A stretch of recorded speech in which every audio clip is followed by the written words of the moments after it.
Great, just fantastic to have you all with us today. My name is Eric Vium. I chair the Slow Climate Coalition, and I'm also program director for Uniting the Central Coast for Action, UCCA. And UCCA is a partnership between the Slow Climate Coalition and Let's Green California, which is a project of the Romero Institute in the Monterey Bay. I'm going to jump in here and provide you a little overview of our agenda, and then we'll keep moving through our program.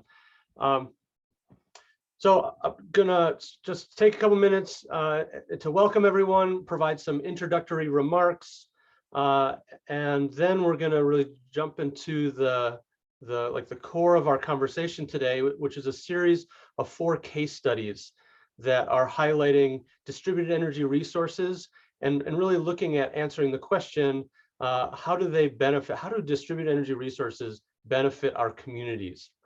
And so we're extremely lucky to have a number of groups with us that are leading in both the Central Coast region and around the state, addressing issues around climate and equity, energy resilience, and driving benefits into communities.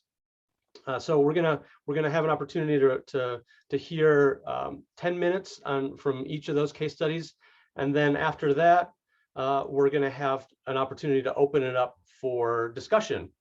And that's going to be a place where you'll be able to raise your hand, ask questions, and we'll be able to engage. Maybe we'll have 20 minutes, and then or so, depending on how we go, and then we'll wrap up with some brief announcements, and go from there. So, just stepping back into our topic today, distributed energy resources, and asking the questions, how do they benefit our community? You know, as I kind of walk through the agenda today, I'm going to share with you a little background on what, answering the questions, what are distributed energy resources, and give you a little overview of why we believe that they're important, dig into these case studies, and then answer questions that everybody has. And we want to make sure that this is a interactive participatory process. So for all of the workshop participants, I want to invite you all to use the chat to introduce yourself so we can see who's in the room throughout our presentation, make comments, ask questions. I'm going to be helping to facilitate throughout this process. And so I'm going to be paying attention to those questions. After each presentation, I'm going to ask a directed question for a bit of follow-up. So I just want to encourage you all to make this workshop yours and make it as interactive and valuable for you as possible. All right. So I want to provide just a little bit of a background on this workshop series that you're part of. So this is the third in a series of 4, maybe 5 distributed energy workshops that we're hosting. And ultimately, what we're working to do as Uniting the Central Coast for Action is to start a conversation around the opportunities that DERs create for our region, to work in partnership with our regional community choice energy program and all of the member jurisdictions to help to realize those benefits in our communities. We really see distributed energy resources at the core of the vision, of realizing the vision for community energy, and so that's the reason why we're going through this process, hosting this series of workshops. The first was in July, looking at it was a great conversation, looking at high-level values around equity, resilience, climate, and economic vitality. We had their speakers brought forth in their conversation both vision around opportunities and a lot of the challenges that we face regulatorily, economically, things of that nature. Their second workshop was in August, asking the question, so what are community choice energy programs doing for distributed energy resources now? And we were joined by, again, 4 leading community choice energy programs sharing the work that they're doing in this area. And that was a very interesting, informative, inspiring presentation. We have it recorded, and after this meeting, we'll send out a follow-up that provides you links so that you can tune into those past workshops. And as I said, this workshop is asking the question, so how do DERs benefit our community? Really taking a community-centric approach and looking through the lenses of equity, of resilience, of rapid decarbonization, and economic vitality. And then coming up in January, we're going to invite folks to talk about really like what is the role of the cities and the municipalities in unlocking distributed energy resource. And so that is this workshop series, and we'll see how that goes. There might be a follow-on that comes after that. Okay, so just briefly, for those that are relatively new to this conversation, I want to answer the question, so what is a distributed energy resource? And there's really 2 dimensions that I want to address that question with. One is it's a whole suite of different technologies, distributed generation. So when you think of, when we're talking about local energy, most people think about solar and storage. Distributed energy resources make up a whole suite of different approaches. One of the most important, of course, is energy efficiency, the energy we never use. And there's a variety of different generation sources like solar, like wind, as you see as we're going through the Salinas Valley, combined heat and power, and other solar thermal, a whole variety of different approaches to energy storage, whether it's battery storage that's in your garage, like a power wall, or the battery capacity in your vehicle, or thermal storage, like the heat within your water heater. And then there's a variety of other elements that combine to support as distributed energy resources. Again, energy efficiency, smart appliances, your hot water heaters, your washing machines, the thermostats, and then people play a critical role, both in terms of being owners of these technologies and participants in as the system continues to evolve.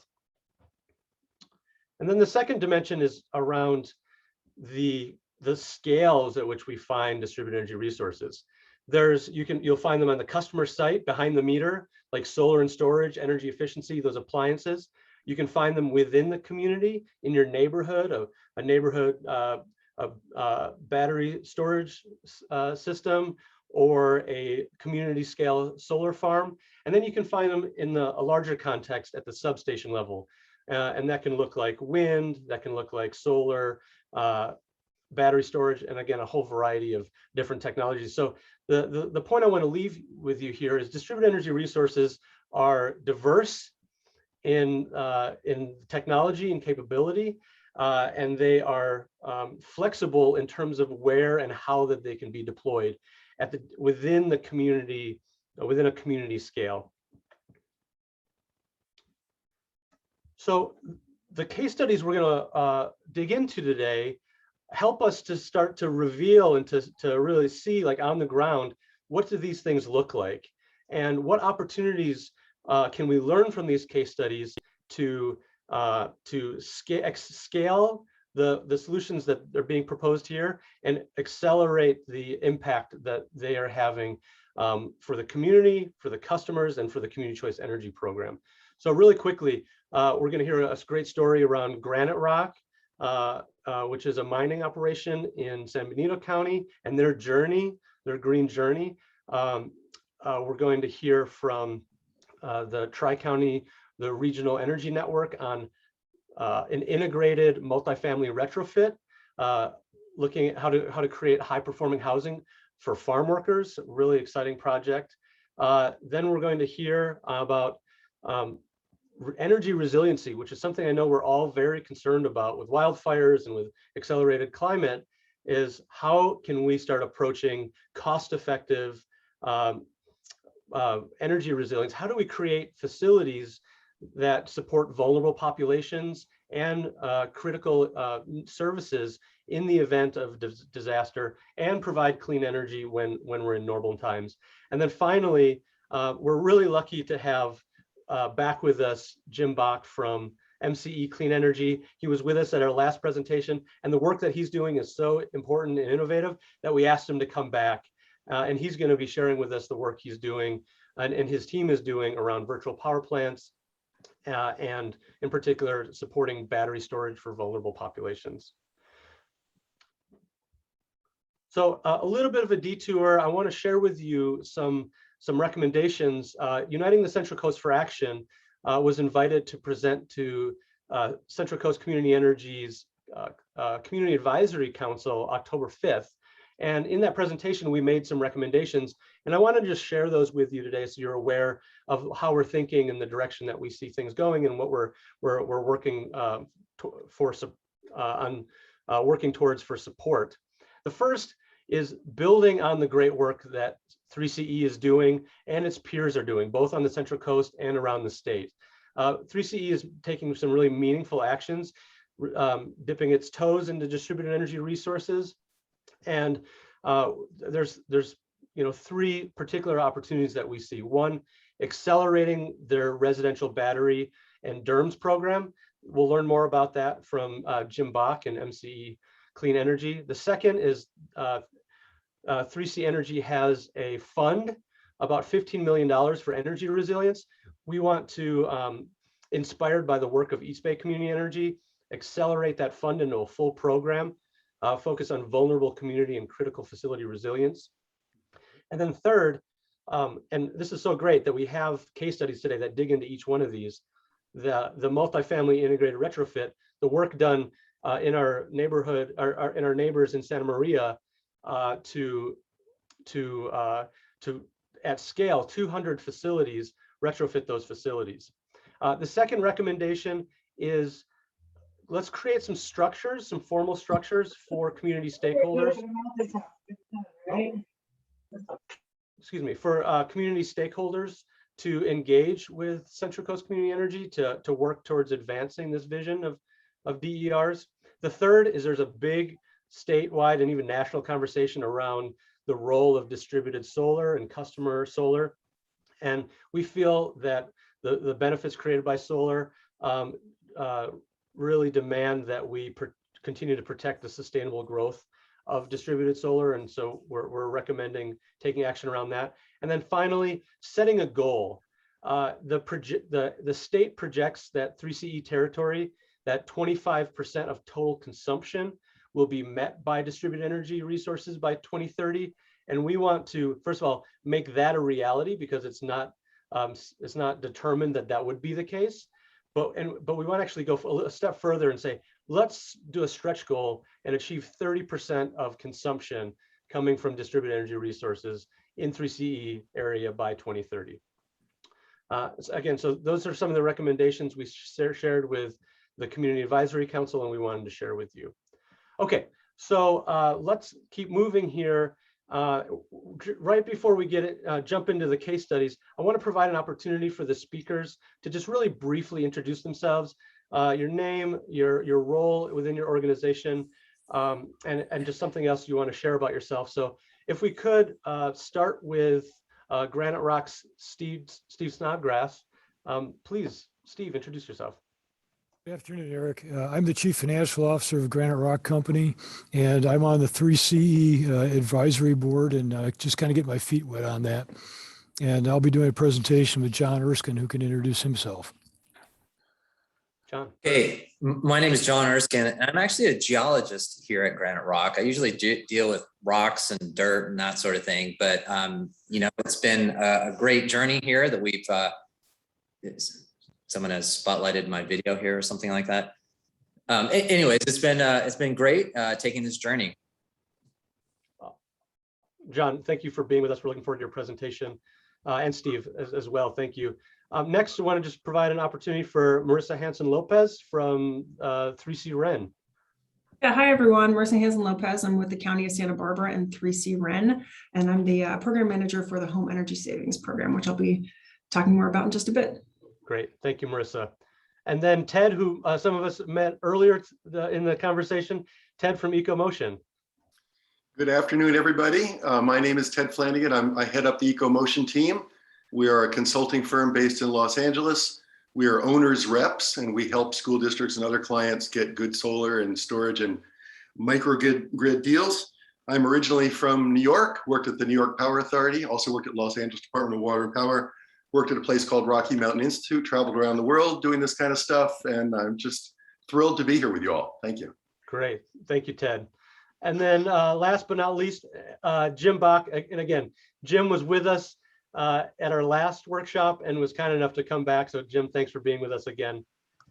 Yeah, absolutely. It's a pleasure to be back. My name is Jim Bach. I'm the Distributed Energy Resources Manager for MCE, Community Choice Aggregator in the North Bay. I have been working on distributed resources since the 90s, actually working for the City of Alameda on an electric vehicle model city program, and then working for Vote Solar to promote solar policy, and working prior to that at PG&E on the California Solar Initiative program, and then working with STEM on energy storage. And now I'm happy to be working with MCE on primarily their energy storage program and expanding the use of distributed energy resources. So I'm real excited to be here. Great, thank you, Jim. Okay, so I'm going to stop sharing, and I'm going to invite Steve and John to share the screen, their presentation, and let you, Steve, take it away. Thank you so much for being with us. Okay, John, you're going to share your screen. There we go. Yeah, like I said, I'm a geologist, so I'm technically challenged here, but let's see how this goes. Yeah. Okay. So, John, you got to take us to the top of the screen. Sorry. You got to take us to the top of the screen. Oh, how do I do this? So I drag it up there. Okay, here I'm we seeing go. the presentation, Steve. Okay, here we go. There we go. So, Okay. so you can see John and I in the pictures here. This is really it is a journey for Granite Rock. I mean, we almost predate the light bulb. The company is 121 years old. And so we grew up with a small energy footprint. John, if you could show the next slide. So if you look at that middle picture, there was our energy footprint in 1900. Consisted of a mule, sledgehammers, and picks. And so we were not very our carbon footprint was relatively small in those days. I think the mule was probably the biggest source of carbon in those days. Can't see the slides. John? I'm seeing the slides, Seth. I see them fine. Okay. So anyway, the other pictures on there are just our founder, and then the founder's daughter, as well as her husband. And the next slide, John. So you can see that we have a very large energy footprint. We have a lot of diesel, have heavy diesel construction equipment, and we're not happy about that, but the technology. So for example, that bulldozer you see on the left-hand side of the screen, unfortunately, they don't make an electric version of that. So but when they do, we'll take a look at it. And next slide, John. And you can see we have that cat truck in the center is about the size of a house, and we're not talking a tiny home. We're talking a very large house.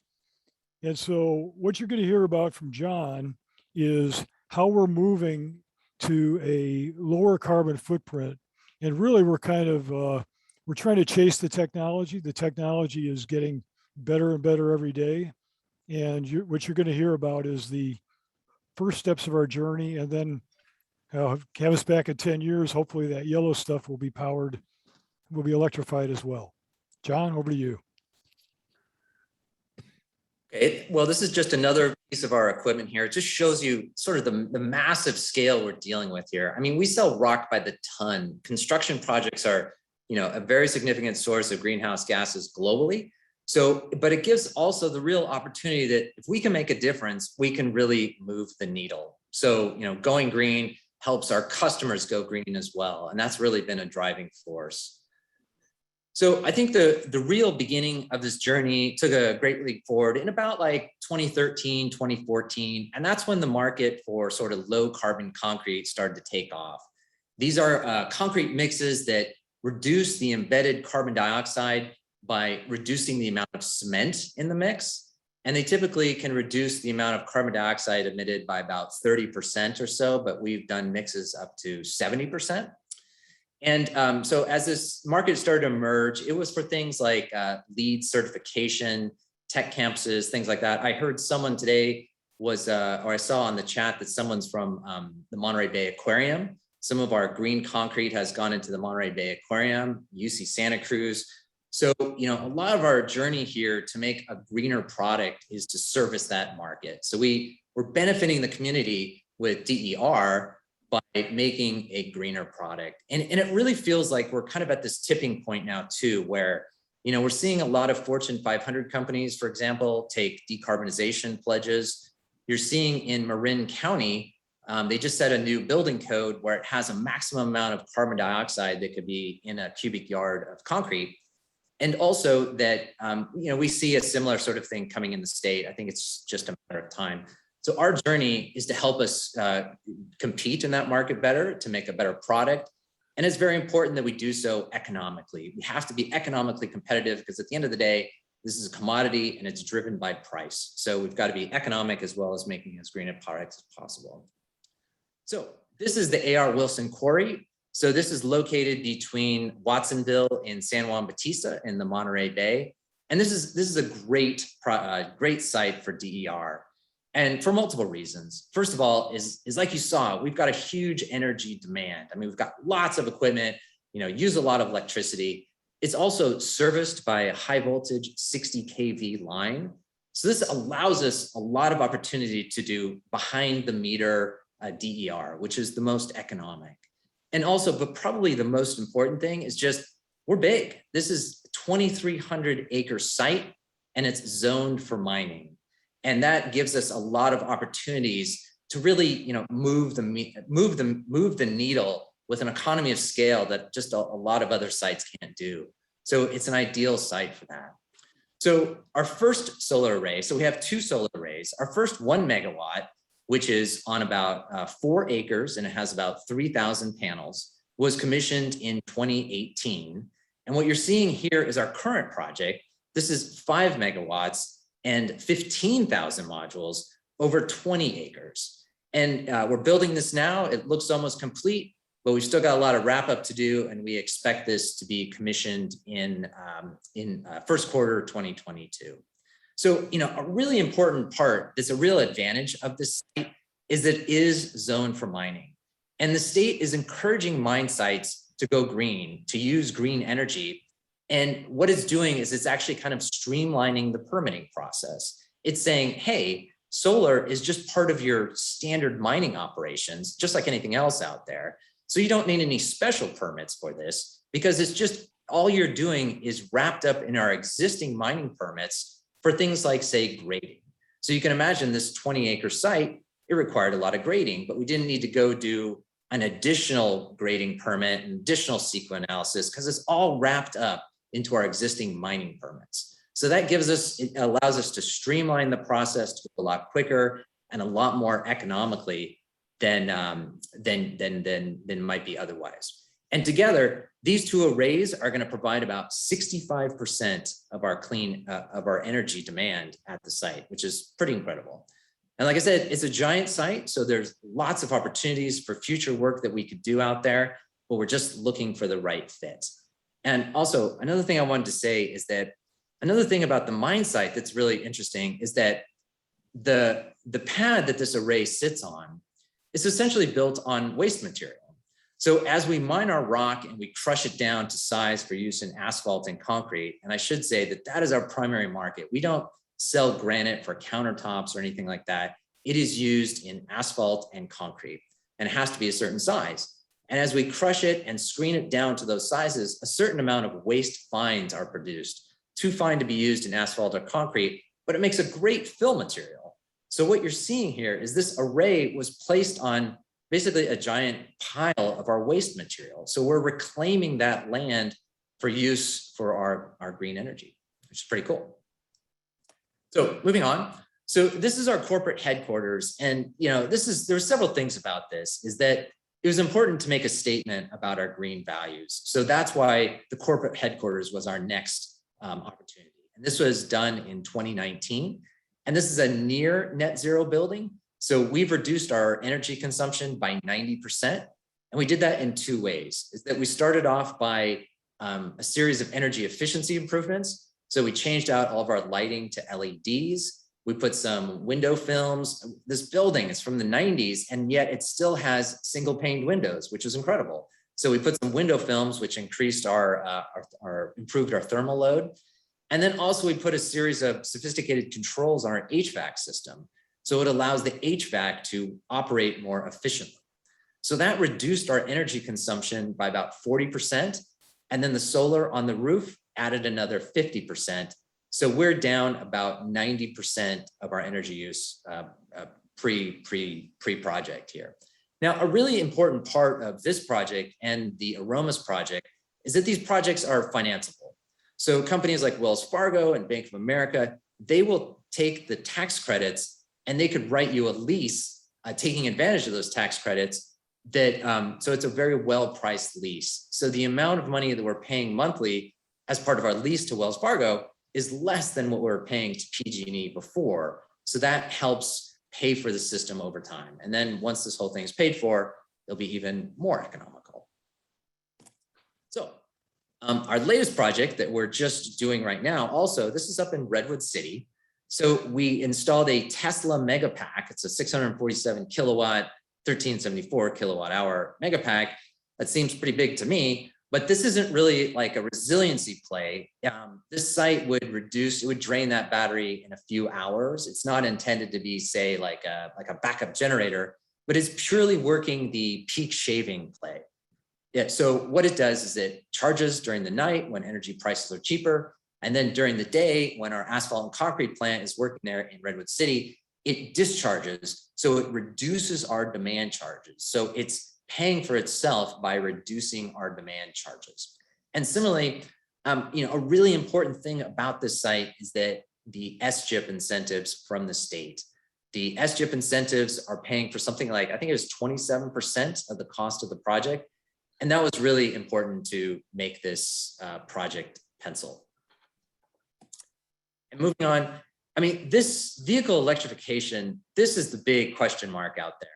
The pickup truck is sort of the backbone of the construction industry. We've got a fleet of probably hundreds of pickup trucks. And if you can imagine that if we really do go to this electric future of vehicles, you can imagine the complexities of what it's going to take to charge and manage that fleet. These pickup trucks go all over the Bay Area and the Monterey Bay to go work on projects. So right now we're just kind of dipping our toe into that, trying to understand what that's going to be like. So right now we have 3 electric vehicles. There's my Volvo plugged into the 1 megawatt array out there in Aromas. And we have some chargers at the corporate office. It's really cool.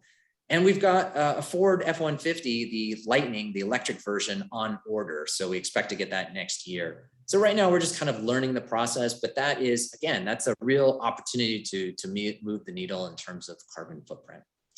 So that's all I've got, but I'm certainly open for questions.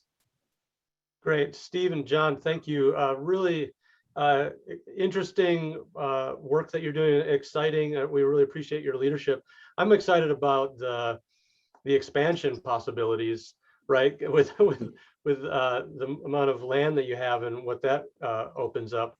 The thing that I'm thinking about is just like where I'm trying to think of like other industries that are related that could be emulating the work that you're doing, like others, like agriculture comes up as a thought. Like it seems like a lot of the things you're doing could also be, or I'm sure are also being done in agriculture, but we could definitely accelerate that. Other ideas on other types of industries? Yeah, and you know, one thing I want to say too is I see that Seth and Leslie are on this call too as well from the Aromas Progressive Action League, and you know, I really want to thank them too because they were kind of a catalyst in getting this sort of our 5 megawatt array. They actually came to Granite Rock and basically said, hey, you know, can you do more? Can you use more green energy at your site?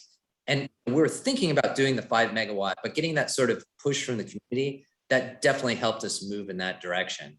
And in terms of other industries that could do this, I think what's really interesting is that mine sites are unique because we're not taking, say, ag land out of production. You're Right. going into high expensive urban areas, for example. So a lot of those land battles that have kind of hung up a lot of other solar projects, for example, you know, we have the opportunity to expand more, and we've kind of avoided a lot of those headaches, which has been really nice. And I think though that, you know, just as the whole theme of this is distributed energy, this is like distributed materials. It's really important to have local materials. If we really want a green economy, you have to have green local materials. So that's kind of our value proposition, if you will. Great, thank you. Stephen, anything you want to add before we transition? Well, again, it's a journey for us because, quite frankly, a lot of the technology isn't mature. Even I mean, John has the electric Volvo in the picture. I have a plug-in hybrid. 2 years ago, when I bought my plug-in hybrid, the only choice was a plug-in vehicle, a plug-in hybrid, or a Tesla. And so that was 2 years ago. So the rate of change is really accelerating quickly. And so there's a lot of opportunity for us as a company and actually for others. And just as an aside, when John showed the picture of our corporate office building, when we moved in 2000, you couldn't put solar panels on the roof because they were too heavy. So like I said, the technology is changing rapidly, and we just all need to keep our ears to the ground and see what we can do to make effective change. That's right. That's right. Great. Well, Stephen and John, thank you so much. We're now going to transition into our next presenter, Marissa Hanson-Lopez, talking to us about high-performing farm worker housing. Great. Marissa. Hi, everyone. Thanks. Let me just pull up my presentation.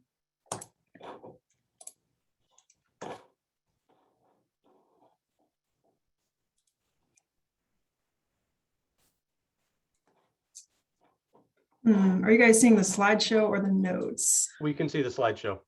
Okay. Thank you. All right, great. Yeah, so I'm, as I mentioned earlier, the program manager for 3C Ren's Home Energy Savings Program, and I'm based out of the county of Santa Barbara. And I will be talking about a project that we were pretty lucky to be a partner on for a comprehensive energy upgrade on 3 farm worker housing complexes in northern Santa Barbara County earlier this year.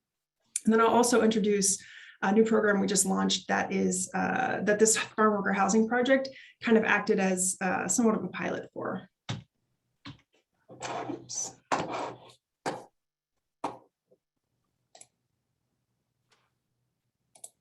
There we go. Before I get into some of the project details, I'll just provide a brief overview of 3C Ren and kind of how we work and what we currently provide. So the TriCounty Regional Energy Network, or 3C Ren, is a collaborative partnership between the counties of San Luis Obispo, Santa Barbara, and Ventura.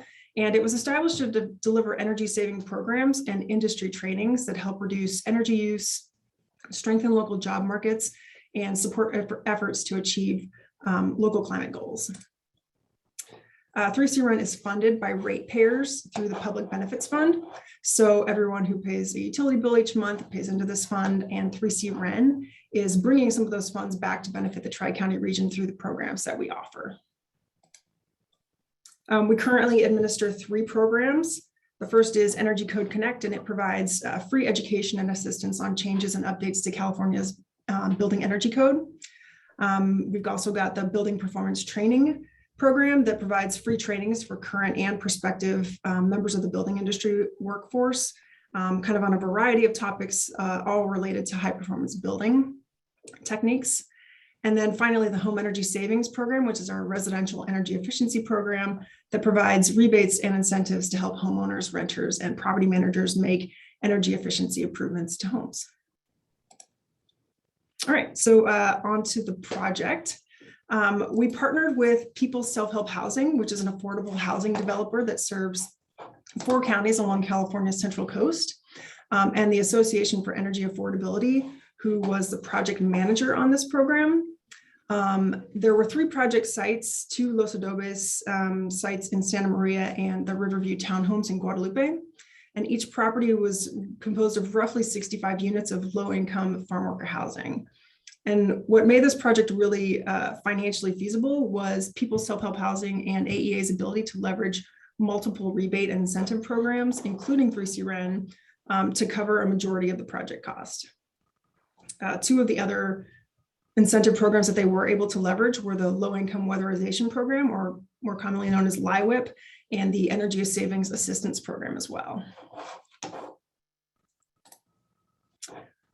So this could have been a fairly straightforward capital improvement project or renovation project, but what was really great is that People's Self-Help Housing intentionally incorporated energy efficiency improvements into the scope of work that provide tangible benefits to the tenants. So the goals of the project were to reduce utility costs for the tenants. This is particularly significant since energy costs, for low-income households tend to be a higher burden, and water heating costs alone, which on average account for about 25% of energy use in a home, are estimated to have gone from about $294 a year down to $104 a year, with the change from gas storage water heaters to heat pump water heaters. They also improved the lighting in individual units as well as outside and in common areas. And they wanted to improve tenant comfort and indoor air quality, as well as reduce overall CO2 emissions. So the upgrades that were included in the project scope included LED lighting, low flow aerators and shower heads, attic insulation, duct sealing, installation of smart thermostats, changing out gas storage water heaters for heat pump water heaters, and very importantly, the installation of solar PV systems at each site. And those systems will generate most, if not all, of the tenants' required electricity. The solar portions of these projects are just currently getting underway, under construction. So we don't quite have the data, actual data for what they'll be producing, but we do have projections. And they're very much a key component to this project, because with the switch from gas water heaters to electric heat pump water heaters, while the gas utilities went down for tenants, the electricity obviously went up.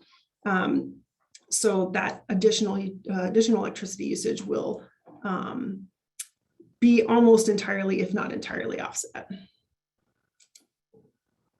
So this slide just kind of shows the impact on the energy savings of the upgrades that were done. This is for one of the Santa Maria sites. And the graph on the left shows the pre-retrofit monthly gas usage in the bright orange bars, and then the post-retrofit monthly gas usage in the lighter orange bars. And with about 6 months or so of data, you can see that gas usage is, understandably down pretty significantly, again, due to the swapping out of the gas heaters for heat pumps. And then on the right, you can see the electricity usage. So pre-retrofit monthly data is in the dark blue bars, and then post-retrofit electricity usage is in the light blue bars. Again, unsurprisingly, electricity use went up after the retrofits, but you'll see in the yellow shaded box, that is the projected average solar PV production.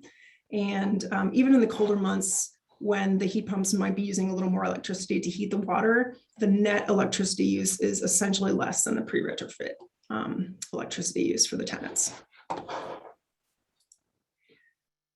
This graph just shows the combined gas and electricity usage, so everything's been converted to BTUs, but you can see that the post-retrofit overall energy use is significantly less than before. I also mentioned earlier that multiple incentive programs were leveraged to make this project financially feasible. For all three complexes, so this is kind of combined finances, the live whip incentives, which included the solar PV systems, were accounted for about $2 million in incentives. That solar system and what live whip provided was specifically for farm worker housing. So it's not available to all projects, but could certainly be applied to future farm worker housing projects. 3C REN, we provided the heat pump water heaters, insulation, and smart thermostats for this project, and that contributed or accounted for just over $300,000 in incentives.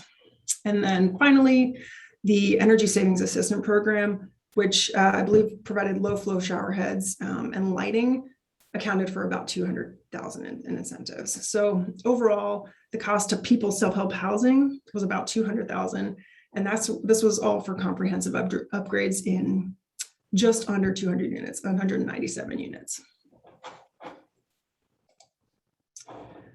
Let's see. So as I mentioned, 3C REN kind of used the People Self-Help Housing Project as a test case for developing a model for our own multifamily residential program. And I'll just give some quick highlights on what we're able to offer and how we're hoping to expand the benefits that we're able to achieve for the People Self-Help Housing Project across the entire TriCounty region.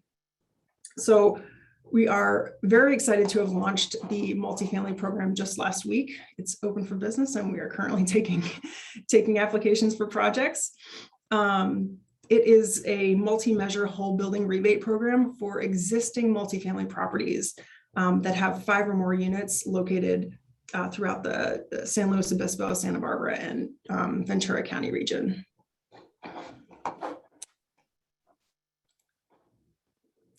The base rebate amounts for the program start at $500 per apartment unit for general market properties, and then it goes up to $750 per apartment for underserved properties.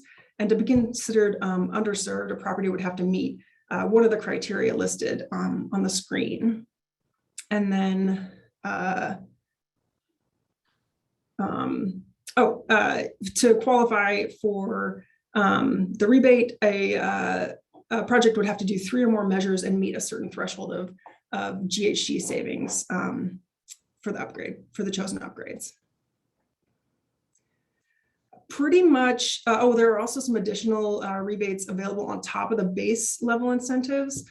So if a project includes any of these high performance measures listed here, there are kind of adders that are available for pretty significantly higher rebates for the project. So a project could include pretty much any measure that or any upgrade that saves energy would qualify for under this program. So both central and in-unit domestic hot water systems, HVAC systems, lighting and appliances like refrigerators or washers, dryers, and then envelope measures like air sealing, insulation, and windows. And this is just an example of a project for like a 25-unit apartment complex that qualifies as an underserved property. So their scope, you can see it includes 4 different measures, and it's kind of a combination of both central and in-unit systems and upgrades. And assuming that the combination of measures that they chose met or exceeded the minimum GHG threshold, they would qualify for about $18,750 in base rebates. And since they included a central heat pump water heater, which is one of those high performance measures, they would also receive an extra $20,000 in rebates, bringing it to $38,750. So, certainly nothing to sneeze at. And that's only 3C REN available incentives. Kind of a key component of the program is anyone who does a 3C REN project would be assigned a technical assistant who would be their main point of contact from project start to project completion. And that technical assistant would provide things like energy bill analysis, in-person site assessments, support developing a scope of work that would be eligible, and then support during contracting and installation as well. And kind of crucially, they'll act as a one-stop shop to connect a project to any other rebate programs that they might qualify for. So in addition to any other 3C REN rebates, we'd be looking for any other programs out there that could further bring down the cost of a project for a participant. That's kind of the highlights of our program. We've got more information on our website and an interest form, if there are any multifamily property owners on the call or of any that they can fill out on our website. And I think with that, I'm done, and I'll hand it back to Eric. Marissa, so first of all, I just want to say that there's just so much best practice in the design of the program and in the farm worker housing integrated retrofit, in terms of providing financial benefits for tenants, capital improvement for owners, doing it at scale with 200 units. It's, the integrated technologies, the partnerships, the fact you attracted so much outside financial incentives and the technical assistance. And so I guess the questions that I have about this is first of all, what is what's the opportunity? What's the upside opportunity? How much of this could we do? You did 200, can we do 2,000 next year? And how do we spread this across the Central Coast to include Monterey and Santa Cruz and San Benito as well? Great question. I think the opportunity for scale with a multifamily housing program is there, and that's why we're really excited about this. It's a lot easier to do 50 or 100 units all at once with one property owner as opposed to 50 or 100 individual single family units. So I think there's a lot of potential and a lot of multifamily housing throughout at least our TriCounty region that we're really hoping to tap into. And we've got budget, at least in the next year or two, to do about 1,600 units on average. 3C REN right now does only encompass 3 counties. So unless we're able to expand our reach into, further north, we could certainly, willing to talk to other organizations who are interested in developing similar programs and share best practices. And there are a lot of different programs with resources and incentives available right now that can help make this possible in other areas. Yeah, and this is why this is one of our recommendations. Thinking about to 3CE, right, is how can we partner 3CE with 3C REN to bring resources, expand financially, and even expand the territory that's being served. I just see this as just an amazing opportunity that hits so many, that creates so much value in our community. So great, thank you so much. There's a number of really great questions in the chat, and if I can encourage you during the next presentation to help address some of those, and we'll be able to talk more about that also when we move into discussion. So again, Marissa, thank you so much for your work on this, and we're excited to follow. We're going to be following this with interest and referring multifamily owners to you. So great. Let's move on to our next presenter, Ted Flanagan from EcoMotion, talking about municipal microgrids and energy resilience. Great. Can everybody hear me? Yes. Very good. Gotcha. Can everybody see me or see the presentation? Yes, also. Okay, very good. Well, thank you very much, Eric, for having me, and Mark for your warm welcome. And Steve and John, I'm very impressed by what you put together. Marissa, what a pleasure to hear about what 3C REN is doing. So I'm honored to be here. You have a great group. I thank you all for what you're doing.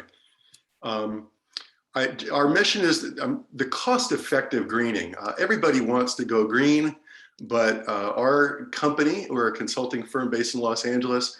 We are in the business of doing cost-effective projects, cost-effective greening.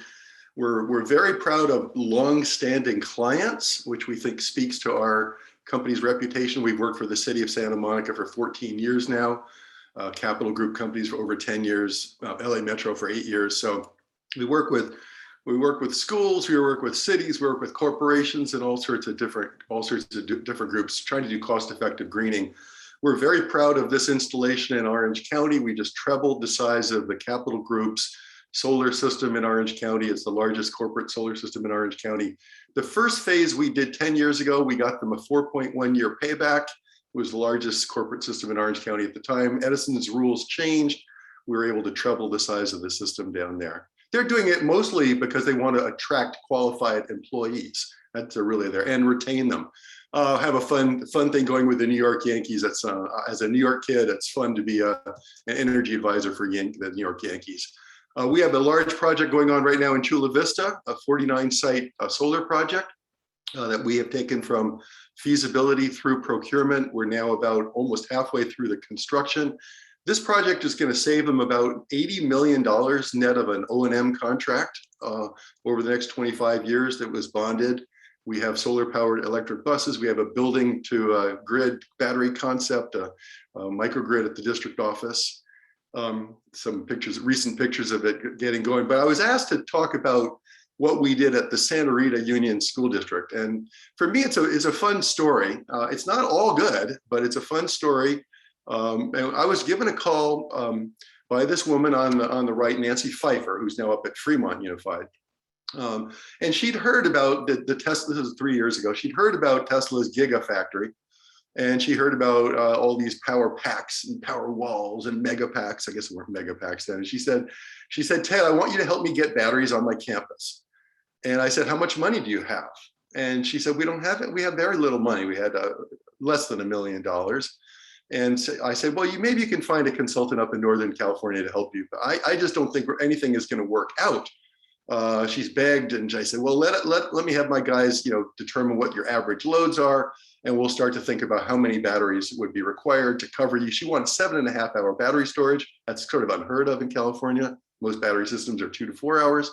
But anyway, we priced it out, and she still said, I still want batteries. And what we were able to figure out was that if we put solar on each one of these sites, if we financed solar on each one of these school sites, there are 6 school sites, and we did 100% solar on these sites, or covered 100% of the bill on each one of these sites, that would create a saving stream. And that saving stream would pay for the batteries and the microgrid controls. So at the end of the day, we were able to build these systems and to fully finance them.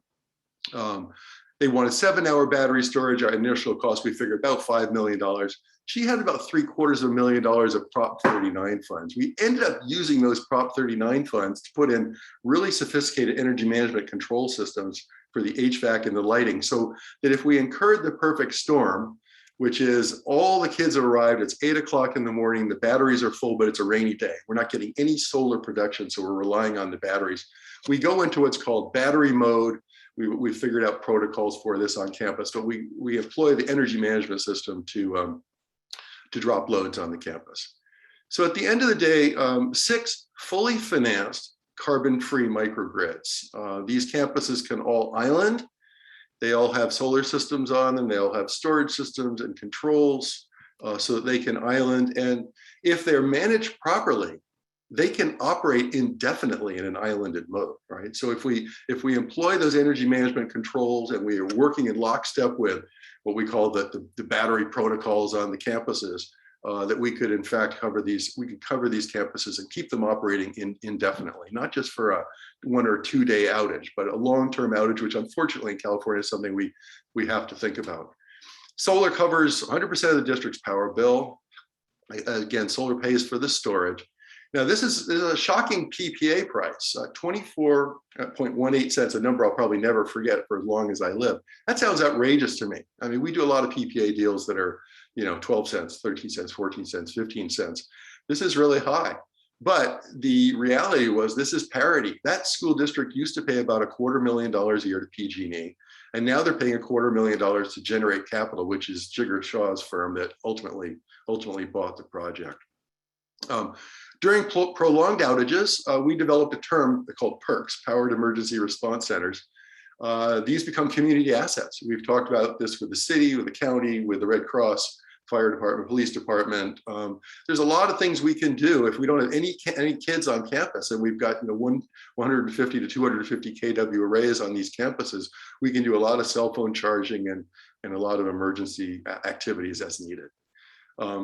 So what we realized in that project was that if we were able to put, again, I'm going to just restate the trick here, was to put enough solar and to create enough savings with the solar, and that did involve a rate change in the PG&E rate structure, but enough savings that we could pay for those expensive batteries and we could pay for those expensive microgrid controls. So I was, that project, I can answer questions about that project. We had lots of changes. We had lots of difficulty interconnecting with PG&E. It was an early project. It was an awarded project. And it taught us a lot about, but the fundamental thing that it taught me was that if there are situations where you can get energy resilience for free or energy resilience at parity, you're not going to have to pay a marginal cost for energy resilience if we can couple it with some distributed energy resource like solar or wind or something that can generate significant savings for us. So EcoMotion got hired last year by the Clean Power Alliance, which is our CCA here in LA and Ventura counties. And they wanted to develop a portfolio of projects for energy resilience. So they have 32 member agencies, and they wanted each of the member agencies to nominate 5 sites.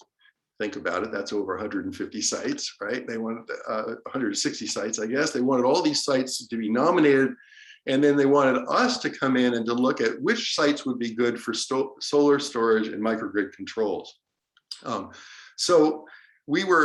I thought this is fantastic. They've got a budget. They must have a budget. They're a CCA. They must have a budget for this program. What is it? $1 million per site, $2 million per site? What are we going to have to spend on these microgrids?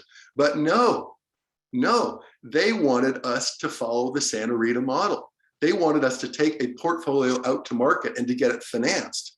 And they're hoping that we can get it financed at parity. I said, I will not take the contract if we have to guarantee we're going to get this at parity, because I don't know if we will. It depends on your sites. We need sites that have requisite values or attributes so that we can pull off this model. So we came up with an ideal site checklist. And of course, you guys all know this. There is no ideal site. But for this program, for this CCA program, this is the first program like this that the CPA is doing. We decided, okay, let's just make it a single facility. It could be a city hall, it could be a library, it could be a police station, it could be a community center. It doesn't matter. Public Works Yard, it's just, it needs to be a single facility, maybe a single meter. Now we've loosened up on the single meter, but you can understand why we would want a single meter. We wanted that site to have a clear and pronounced community benefit. It could be anything. South Pasadena is putting forth a water pumping station. West Hollywood, a community center, Beverly Hills. I mean, they're all different. Santa Monica, Public Works Yard. So they're all different, but we've come up with applications that I think we're going to have a really interesting tapestry of energy resilience applications. We need, again, number 3, we need considerable site energy use to offset with NEM solar. So a facility that's not requiring any power, you can't put a big enough solar system on to generate enough savings to do this. You need to figure out what are your critical loads. I mean, everybody says, oh, everything is critical. I need everything. Well, you can't get that if we're trying to finance something at parity. We're offering you about 20% of your load for 4 hours guaranteed, and longer if you manage it properly. We need space for solar. It can be ground mount, it can be rooftop, it could be solar ports. We really want it to be either ground mount, which is unlikely. We have only 1 or 2 sites that are ground mount, or rooftop, because those are much cheaper. Remember, steel's expensive. So if you put in a lot of solar ports, which everybody likes, that jacks up the cost of the project. That makes it harder to extract those savings to pay for the microgrids. So we need the solar location to be close to the electrical equipment. We need the switchgear to be in decent condition. And we're getting pretty good now going in and looking at old switchgear and saying, that's not going to work. That's going to add another $50,000 to the project cost, or $100,000, what happens to be. Energy efficiency, I appreciated the remarks about energy efficiency earlier. Certainly we want to work with efficient buildings. We need space for batteries. That is challenging. In many locations, that is very challenging. We need the storage to be close to the electrical equipment or close. are nearby. CAL FIRE region, okay, we'll check on that and see if we've got how that affects our SCHIP. Naturally, we want projects that have a higher SCHIP incentive that boost the value of our portfolio. So we're trying to get a PPA rate out of this large portfolio of projects that will basically be at parity with what these facilities have paid. We need a site agreement that can be readily executed. Right now, by the way, we have an MOU out to about 20 different agencies. So you can imagine I think it's a little bit like herding cats. This is an example. We've been sending teams to all these facilities. Again, we evaluated over 100 facilities. We've sent teams of engineers out to, I think, about 35 facilities so far, locating, checking out all these conditions that we talked about. This slide, I don't expect anybody to read it, but again, we've got to figure out how do we wire for critical loads. You can't just say, oh, I want my lights to work, or I want my IT to work, or I want my refrigeration to work. You got to figure out where those loads are powered and how we're going to rewire in order to fulfill those loads and to fulfill that critical use application that was identified. So we're knee deep in this. As I mentioned, we have about 15 sites confirmed. I think it's up to about 18. And I think these portfolios are a little bit bigger than that. I think we're up to about 5 megawatts of solar. But we've done extensive analysis of these sites. And we've also gone out to the market. We've met with over 20 ESCOs, PPA financiers, battery providers, solar providers that want to be part of this project. So we have primed the pump and let them know that there's an RFP that's going to be coming out for this really cutting edge project actually in the next 3 or 4 months.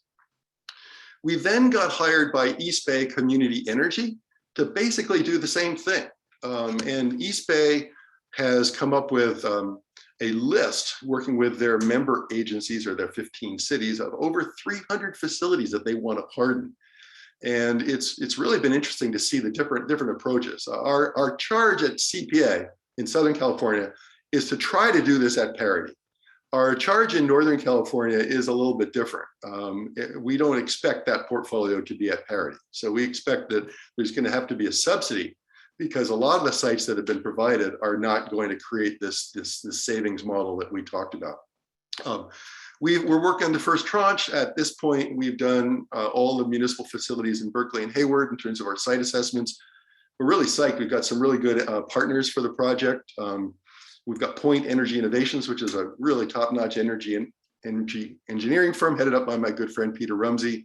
We're evaluating structural engineering of all these facilities. And we've also got a roofing consultant now on the project. So again, the idea is to get out there to fully evaluate these sites and then to start to frame up a scope of work for each one of these sites. What's it going to take to make that an energy resilient facility? And it's going to take a certain amount of solar, and it's going to take a certain amount of storage and a certain amount of controls that's managing those critical loads. So that's what we're up to. And I welcome any questions or comments. Thank you. Great, Ted. Thank you so much for that. It's exciting to hear from you because I've been aware of these efforts at CPA and East Bay for some time. It's great to hear. I didn't realize that you were your company was leading on this technically. You know, when I'm thinking about the Central Coast, right? We have 5 counties and in varied states of wildfire risk, and just thinking of, like, ideally, well, it's going to take years for PG&E to underground power lines. Wildfires are going to continue to be risk and other accelerating dangers. And so being able to create these safe havens across the region and do it at scale, I think is just such an important model, best practice for us to be thinking about. And I'm glad that there's so much learning being done by CPA and East Bay, because when you think about it, like, we have lots of we have small communities that have relatively low capacity in terms of staffing and technical expertise. They couldn't access this without the support of the community choice program and the coordinating efforts and it's kind of high touch staff support that they provide. So I just think that's super important and innovative, the work that you're doing. Well, thank you. And I would if I could just add one thing, and that is that I mentioned our company is really in this cost-effective greening business, and we're very proud of that. But I think as we get down the pike a little bit, we're going to have to figure out how to value resiliency. because it will cost money. In many cases, there will be a cost premium. And but there's also a terrific benefit, as we know, with all these PSPS events and other sort of all the climate issues that we're addressing now, or having to deal with now.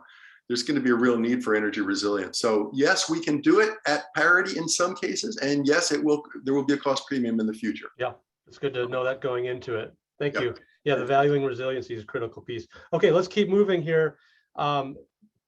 Ted, thank you so much. We're now going to shift over to MCE Clean Energy and Jim Bach.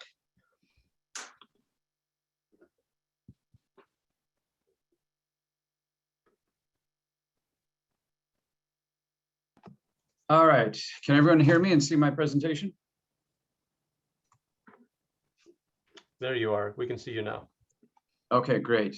All right, I think I've got this fired up and ready to go.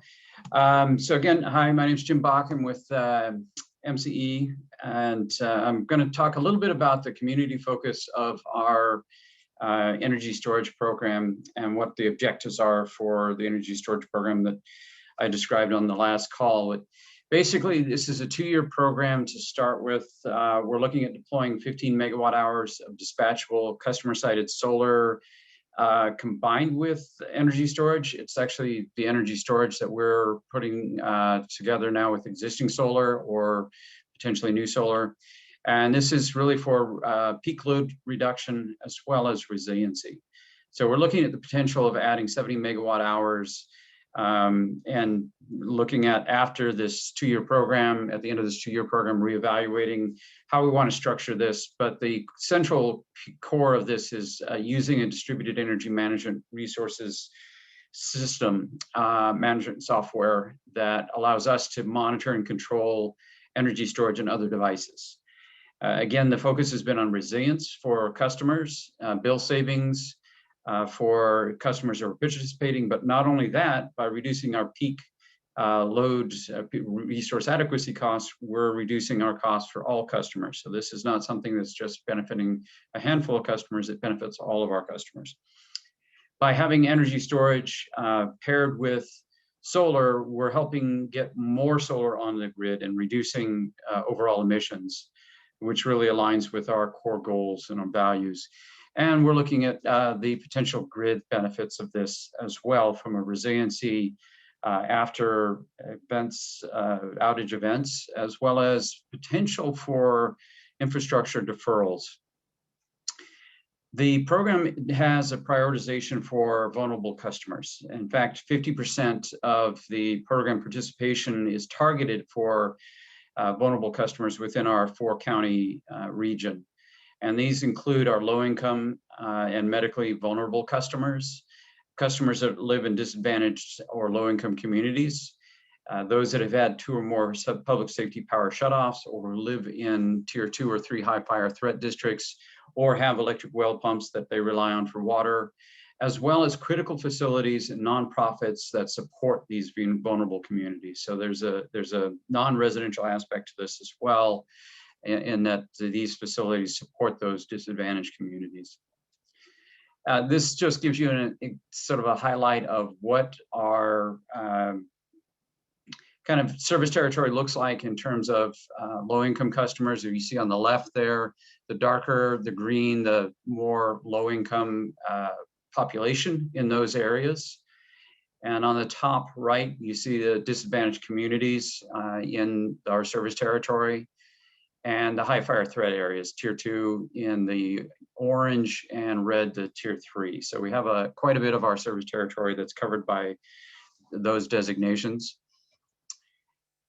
One of the things we did when we actually did the request for proposals for this project, we included our diversity and workforce and diversity policy. It's policy 011, we call it. And that really looks at creating a sustainable workforce opportunities, looking at local economic development and economic sustainability, and diversity and inclusion through contracting and procurement through all of this. So all of our prime contractor, the program implementer, as well as all of the developers, subcontractors, are required to meet this policy. So we're trying to focus on local businesses and those that are veteran-owned or LGBT-owned or women-owned, and really try and focus on benefiting the community through the procurement and through the execution of this program.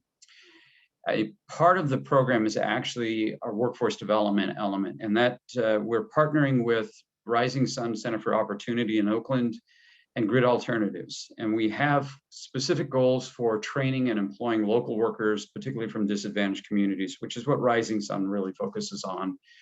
And we've got we're into our second cohort for Rising Sun, where they're training folks from disadvantaged communities, and our installers. We have a goal of trying to get these people placed with the installers so that they can get a foothold into this industry and get a leg up. We're also through Marin Community Foundation grant installing solar and storage. That's unique. The program really focuses on storage, but the Marin Community Foundation grant allows us to do solar and storage on their most vulnerable communities, multifamily and nonprofits, for resiliency benefits, and we're using Grid Alternatives to do the installation of the solar and storage on those facilities as well. Our financial offerings for the program highlight and encourage disadvantaged customers, vulnerable customers. We have gap funding, which is upfront funding to help offset the cost of the battery. And all of these incentives that we're providing are in exchange for allowing MCE to control the battery directly. And the incentive gap funding for residential, you see, is $1,500 to $4,500. That's just an upfront incentive that's paid to the developer to lower the cost of the energy storage systems. And the range there, $1,500, is for general market customers, those customers that are in disadvantaged communities or low income get a $3,000 gap funding payment, and the low income community customers get the $4,500 payment. So we're trying to structure it so we get more of the incentives going to those disadvantaged vulnerable customers. And on the non-residential side, that range is really just depends on the cost of the system. So there's no differentiation there. We do have some bridge funding, which is just short-term, no interest funding. It's very limited for SCHIP, covering SCHIP incentives for residential, or to cover the application fee for critical facilities, which is largely the cities and counties that have fire stations or emergency response centers or what have you. We'll cover that SCHIP application fee, which is not paid back until the project is completed, which could take 18 to 24 months. So we're providing monthly bill credits for both residential and non-residential, between $10 and $20 per month for residential, depending on the size of the system, and $20 to $200 a month for non-residential systems. And for the non-residential systems only, we are paying 22 cents a kilowatt hour for all of the energy that we're discharging between the 4 p.m. to 9 p.m. daily peak. And that's intended to reflect the cost of our resource adequacy, peak load or peak demand charges. So it's probably a little bit rich right now, but we're trying to encourage folks to attend and or participate in the program. And this is a really significant incentive at 22 cents a kilowatt hour for those folks to participate, on top of the gap funding and the monthly bill credits. And we are offering direct financing through our partner, the National Energy Infrastructure Fund, for residential customers. That actually just launched yesterday. And for non-residential customers, NIFE is the company, National Energy Infrastructure Fund, is doing competitive rates through direct third party to customer loans there. And a little bit more on the residential loan offer that launched yesterday. We are providing the capital for this. We set up, through our board of directors, set up a $4 million revolving loan fund. And that is the source for the capital for financing these systems. NIFE is actually doing all of the loan origination and servicing. So we don't do any of the applications. We don't do any of the monthly billing, collections, anything of that nature. All we are the capital provider, Knife is the lender, and they're a certified B Corp. So they meet very high standards for energy efficiency and energy focus. They're very energy focused. That's really all they do. And with their help, what we've done is we've created this below market interest rate program. So for low income customers, it's a 0 interest rate, 10-year loan. And for customers that are in this tier 2 vulnerable designation, they are customers that live in DACs, low income communities, high fire threat districts, critical medical needs, medical baseline, or who have electric well pumps or have had 2 or more PSPS events. Those customers are getting 2.5% 10-year loans. And for everyone else, it's 5.5% 5 years for all general market if you don't meet the other criteria. And again, we're trying to target 50% at the general market, 5.5%, 5-year loans, and then 25% at the tier 2, 2.5%, and 25% at the 0% loans. And we're able to do this because our cost of money plus the fee that we're paying for the origination and servicing allows us to earn extra money on the 5.5% loans. We're actually earning about 2% revenue on all of those loans. And that money is used to offset the losses on the 0 and 2.5% loans. And then anything extra, this is supposed to be a program that actually grows that revolving loan fund. So it's actually intended to continue to grow that fund. And we're expecting around a 1% default rate on this program, but it goes all the way down to 640 FICO score, and you have to be a homeowner in order to participate in this. So we're going to be managing our risk. Again, this just launched yesterday, but we've had a lot of interest from customers in this, and we're excited to see this launch now. Now, as far as how our program works, this basically is a typical charging where you've got existing solar, you're charging the battery during the middle of the day with 100% from the solar, and then in the evening and during outage event, you're discharging the battery. And that way you're keeping that storage 100% green and offsetting the evening peak. And that's actually our first use case. So we have a software platform. Again, it's a distributed energy management platform, or DERMS platform, from a company called Imbala, and the software is called Concerto. And our first use case with this is automatically charging from solar and then discharging during that 4 to 9 p.m. period peak.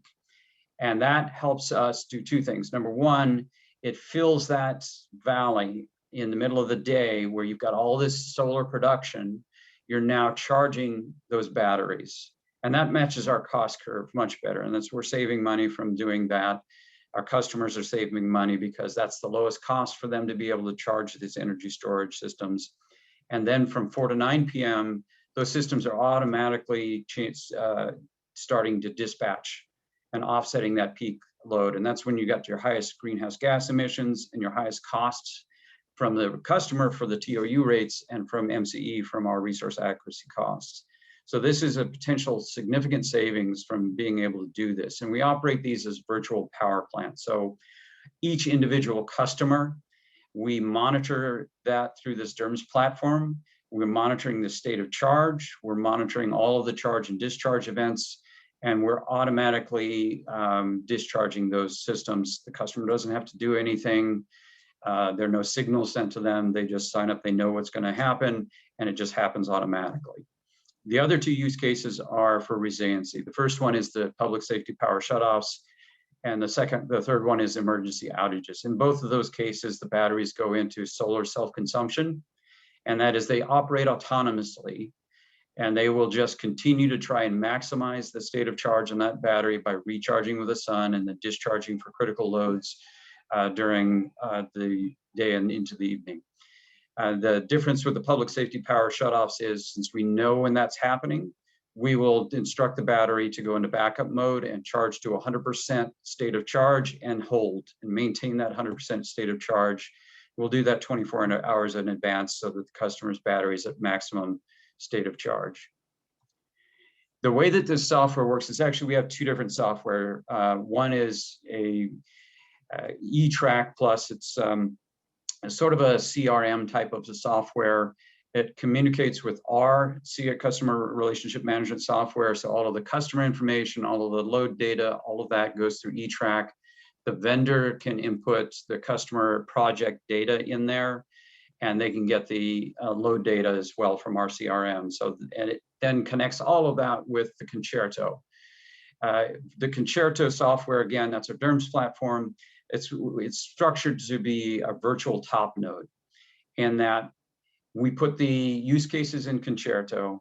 It has the ability to connect with the ISO scheduling coordinator for dispatches. So we could do day ahead and real-time dispatching through this software platform. And we've specified an open ADR communications platform.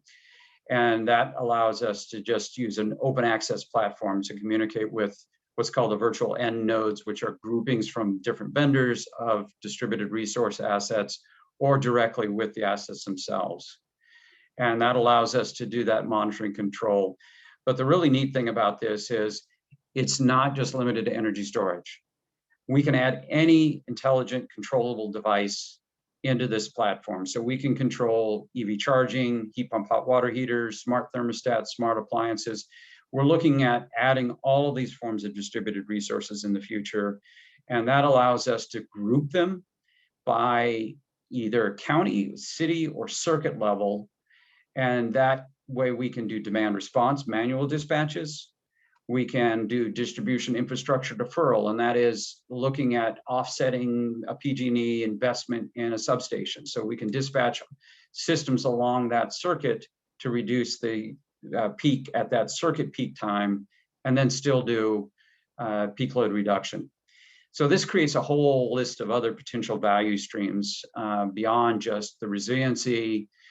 We can look at doing curtailment congestion revenue rights. That allows us to sell congestion revenue rights. We can participate directly into the wholesale market, as I mentioned, load shifting for peak load reduction, wholesale cost reduction, GHG content reduction, NEM supply ship value, transmission infrastructure distribution deferral, and there are the other soft benefits of customer retention and economic development. So it's a really comprehensive software platform. We're just getting ready to launch the actual program. We're in the final stages of doing the systems integration testing. So within the next 2 to 3 weeks, we think we should be able to go live with that.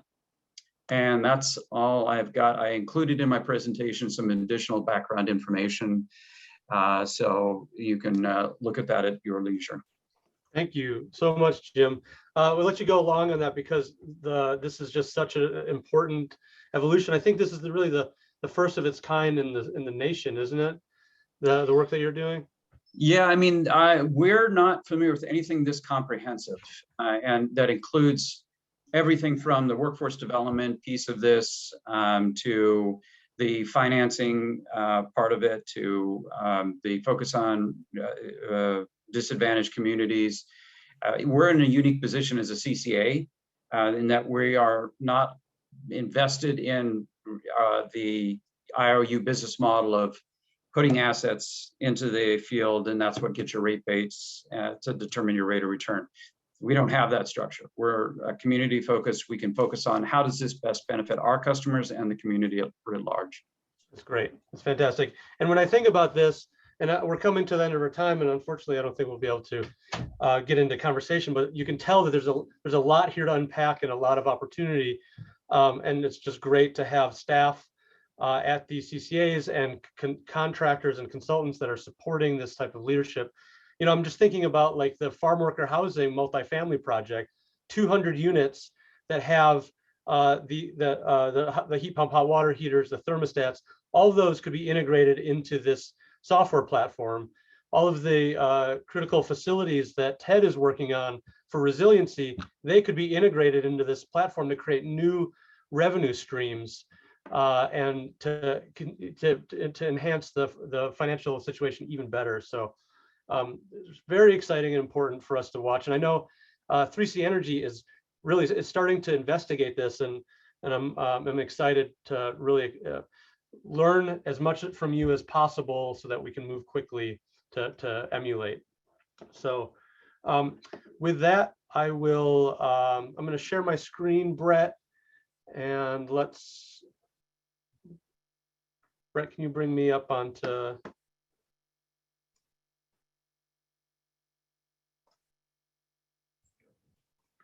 you having trouble sharing the screen? Yeah, there it is. There it is. So we've come to the last few minutes of our time together, and this has been a really fantastic conversation. And I want to just, first of all, just start with some thank yous before I get to the next steps.